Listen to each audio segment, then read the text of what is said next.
Vous aimeriez faire des photos plus artistiques? Dans cette vidéo, je vous montre comment faire de la surimpression avec vos photos pour aller toujours plus loin.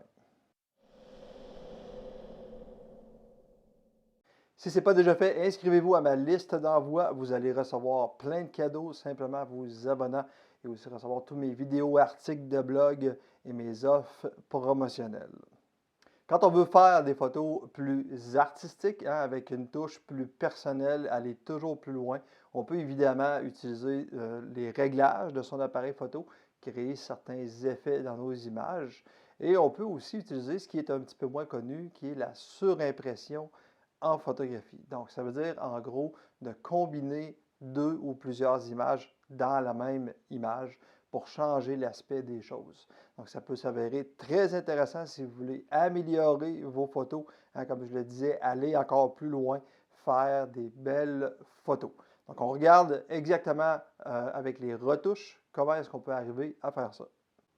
Donc, je suis présentement dans le logiciel Photoshop que j'utilise pour faire la surimpression en photo. Donc, c'est quelque chose que vous pouvez faire une fois que vous avez fait vos photos directement dans le confort de votre foyer. Vous pouvez faire la surimpression avec le logiciel Photoshop. Et certaines personnes vont peut-être dire, oui, mais moi, j'ai déjà vu cette option-là sur mon appareil photo. Oui, c'est vrai, vous pouvez faire de la surimpression directement à la prise de vue. Donc, avec deux photos que vous prenez successivement.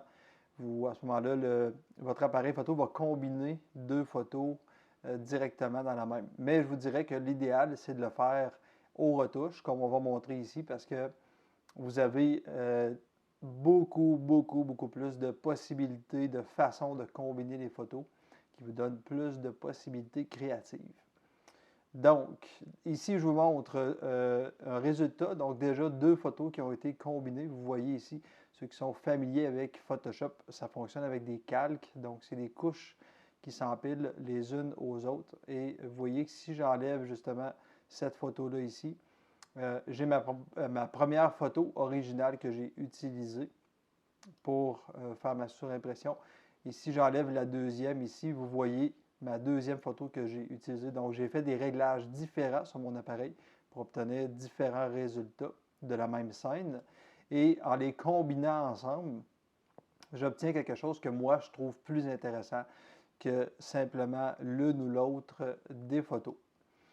Je vous montre ici, pour ceux qui ne savent pas, comment aller importer la photo dans Photoshop. Donc, vous allez dans, vous ne le voyez pas ici dans l'écran, mais vous allez dans le menu Fichier, vous faites Ouvrir. Et là, vous allez choisir la photo que vous voulez avoir. Donc, par exemple, ici, je vais sélectionner cette photo-là. Et là, hop, et j'obtiens cette image-là. Vous allez dans Sélection, toujours dans le menu en haut, où vous pouvez faire Tout sélectionner. Et vous pouvez faire dans le menu Édition, Copier.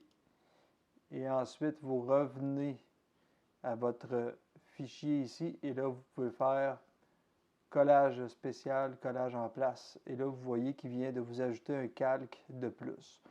Là, vous pouvez dire, mais pourquoi est-ce que je ne vois plus la photo qu'il y a en dessous? Je vois seulement cette photo-là que j'avais prise ici. Bien, c'est parce que ça dépend de la façon de combiner les photos. Je vais simplement enlever celle que je viens d'importer juste pour continuer la démonstration ici. On n'utilisera pas trois photos, mais bien deux, donc nos deux photos ici. Et comme je disais, pourquoi est-ce que on voyait tantôt seulement la photo qu'on avait importée et non pas le reste? C'est parce que vous avez différentes façons de faire, de combiner.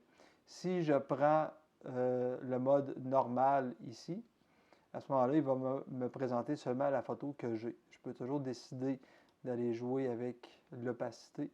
Et à ce moment-là, il va faire ressortir la photo du dessous. Donc, vous pouvez jouer avec le dosage pour aller donner l'effet que vous voulez à votre image. Mais ce que vous pouvez faire aussi de très intéressant, quand vous sélectionnez le calque, c'est d'aller choisir une autre façon de, ici par exemple, je choisis éclaircir, donc une autre façon de combiner les images et obtenir des résultats vraiment différents. Donc on ne fera pas le tour ici de toutes les possibilités, je vais vous laisser vous amuser avec ça. Essayez-le, ça vaut la peine, c'est vraiment très intéressant. Évidemment, après, vous pouvez exporter l'image combinée de la façon dont vous avez préféré. Comme je l'ai dit souvent, si vous voulez améliorer vos photos, il faut expérimenter le plus possible. Et je viens de vous montrer une façon dont vous pouvez utiliser pour aller encore toujours un peu plus loin. Et n'oubliez pas, gardez l'œil, regardez ce qui se passe dans vos images. C'est possible de trouver des trésors si on garde l'œil ouvert et qu'on reste attentif. Amusez-vous et on se revoit dans la prochaine vidéo.